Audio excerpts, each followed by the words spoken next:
Hello everyone, a very pleasant day to you. I hope your day has been going great. I am Becky Usoro. It's that time of the show, Citizens Dialogue on First Next News for Target, where we discuss trending and interesting political topics.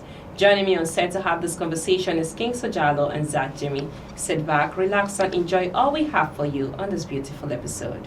It's a pleasure to have you both on set all the time. Thank you, Becky. It's a beautiful day and you guys look really amazing. Thank you so much. Okay, so let's head straight to the story for today. Justice Omar of the High Court of Nigeria approved just few days ago for the Free Nnamdi Kanu protest, and then we'll look at what is happening today.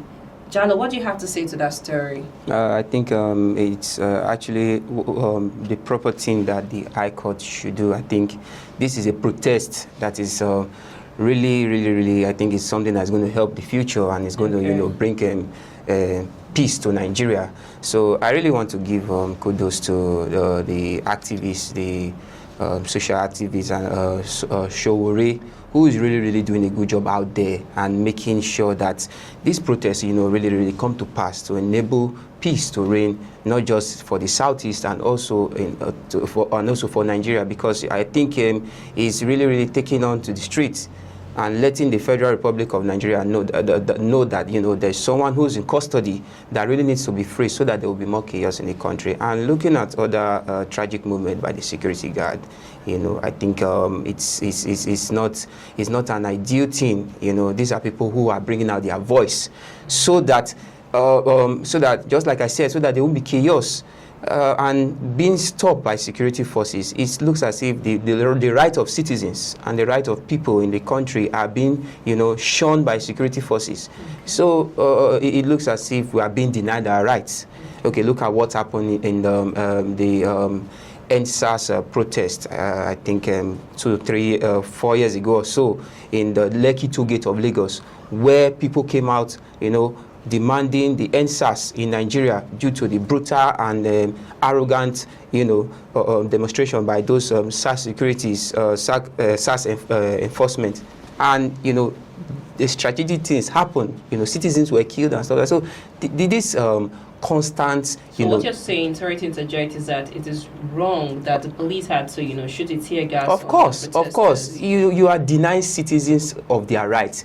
What we ought to do, coming out for a protest is a situation whereby the people have to cry out and, let those who are in power, those who are ruling us know, look, these are the things that the society, that the people are being affected.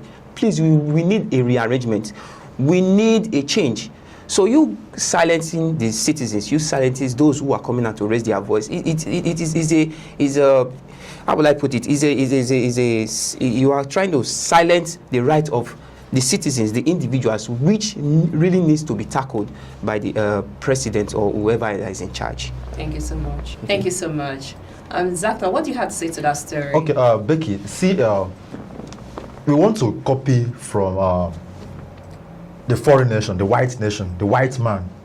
All right, but you see, we copied most of our system of governments, federalism, presidential system of governments, of course, democracy to some extent, from the whites.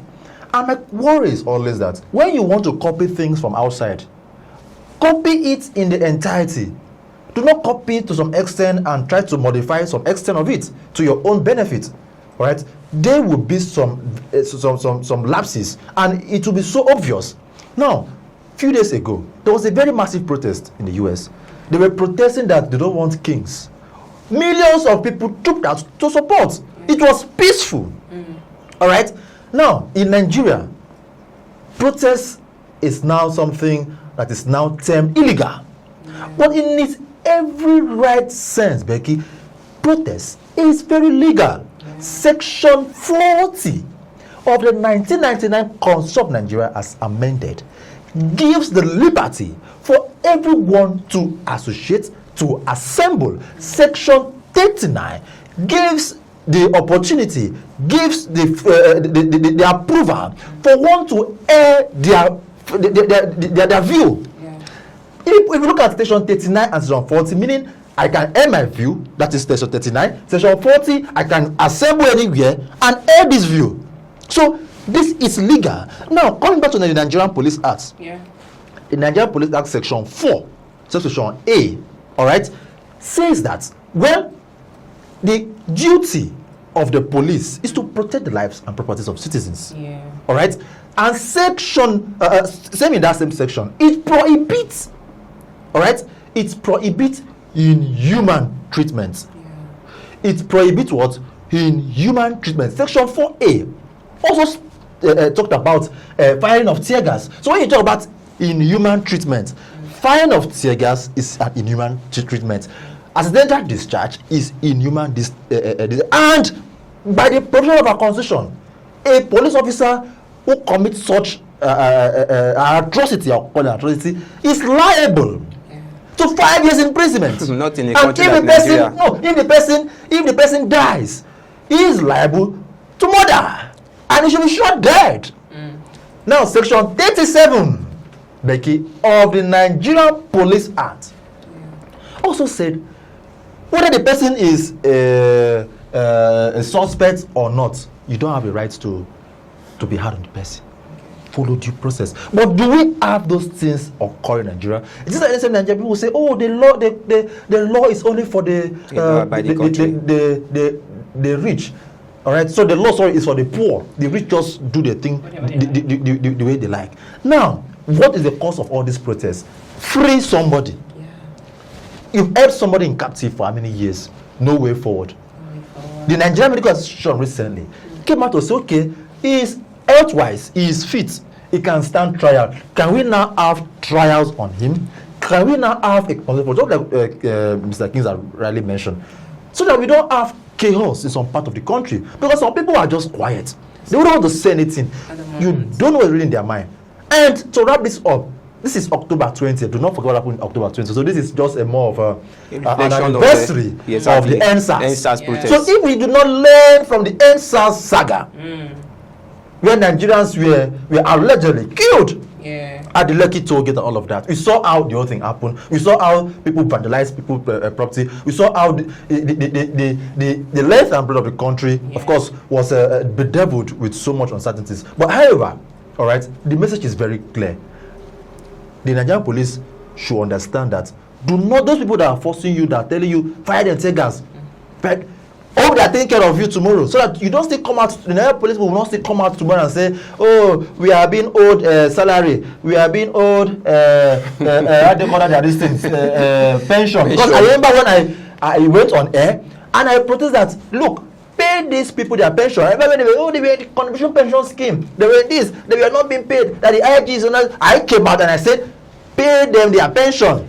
The life of show whatever went out and protested for this same police. And now this same police are the people fire him tear gas. What a country. Aside that, Becky, you know, denying the last thoughts on the story. Denying human rights, the rights of citizens, of their legal rights, has been a very, very, you know, crucial thing. It has been, how would I put it, should I say, mandated thing now in Nigeria, whereby the voices of the masses are always silenced by these security forces. Now, there should be a rethink by the people in power to really make policies on how people can really go about things like this. There are policies. That's the section. Unfortunately, what we're talking about is, all right, you talk about formulating. Yes. All right. Enforcing it to work. So when we talk about enforcing, the people who are enforcing, I don't know the ones firing it. That is so, what I'm so saying. it's a systemic thing, my brother. It's just for man know thyself, according to the philosopher. Exactly. Yeah. Thank you so much. It's still the show Citizens Dialogue on First News Port Harcourt. Let's go for a short break. Please stay with us. Welcome back to the show Citizens Dialogue on First News Port Harcourt. I am Becky Usoro. Thanks for staying with us. Over you to Jalo. Peter Obi has fired a warning to President Bola Ahmed Tinubu, saying defection cannot save him in 2027 election. Looking at the defection that is happening every day, what do you have to say to that story? First of all, you know, I don't think the former governor of Anambra State has a claim to that word. Yes, although, you know, defection of rampant governors and other political stakeholders and personals who are decamping doesn't really determine if you are going to come out or emerge the winner in a political or in a presidential race. But that doesn't mean his claim really goes towards, is really we are observing in the political system right Every now. one of us have freedom of speech. I think he just expressed his own course, self as a of course. politician. But what proof does he have? That's the question right now. Because the campaign, definitely, a lot of pensioners, governors, senators, name them. You can see the way they are emerging into the APC. But definitely, that move, Becky, will definitely know that there will be an advancement in the APC party, for sure. So, that action alone can also can also give wages to the APC. So, nevertheless, Peter Obi in his other side, what are we presently? I will be honest, I don't even know the stand which he is right now. If he's in Labour Party, if he's still in Labour Party, if he's still in ADC, we don't even know. So, or what is he trying to proclaim? Is he claiming, or is it that, because that, to me, I don't see that money as something that really challenge, the ruling party right now, or the president. So it should, before you speak, you should really have a stand. You should really have a backing. You understand? So to me, I don't think, although, just like I said, the campaign of governors to your political party doesn't really give you the the buoyantness that you are going to win. But nevertheless, is Peter Obi in a full stand to make such statements? Thank you so much, Zach. Now, what's your thoughts on that story? Like I mentioned earlier, I love speaking with facts and figures, and I love speaking with an empirical fact and what I have. Right? If somebody comes out to say anything and I look into your facts and it is baseless, I'm not come here to speak. But when I look at it and then there's an iota of lesson to be learned, I try to see how we can, classify it and then see how we can unpack it to our audience. Okay, Peter Obi. And his stance about the gale of defection that has erupted and has made our democracy a mockery stuff. Of course, he has the right to say that. He's a politician. Every Nigerians are being concerned now. In fact, toddlers, of course, infants politicians, cradle politicians, even the political parties that are still in the formative stage, they still want to have their thoughts on this because it bites so hard. It calls for worry. It calls for grave concern because the gray areas in all of this is that where are we headed to as a country from now? What is 2027 going to look like? Because already they've started making plans to make 2027 election take place. So it's as if there is a quick deviation. But albeit, my position on this is that whether you want to defect to the moon or you defect down beneath the earth, all right, when you have the opportunity to lead, it doesn't matter where you are. I have seen people who are good at what they do. They stay even in the comfort of their room and they deliver. It doesn't matter about the environment. Yes, the Englishman said, it's only the lazy man that complains of his stool. That's what the Englishman said. But like I mentioned earlier, if you have the opportunity to serve the good people of Nigeria, do that diligently. Let it not come from the platform of which party do I belong. Should I do this? Should I block this place? For me, that's not that's uncalled for. Thank you so much. It's a pleasure having you both on set all the time. Thank you. Thank you so much, everyone, for staying with us. It's the show Citizens Dialogue on First News Port Harcourt. I am Becky Usara. Many thanks for watching. Bye for now.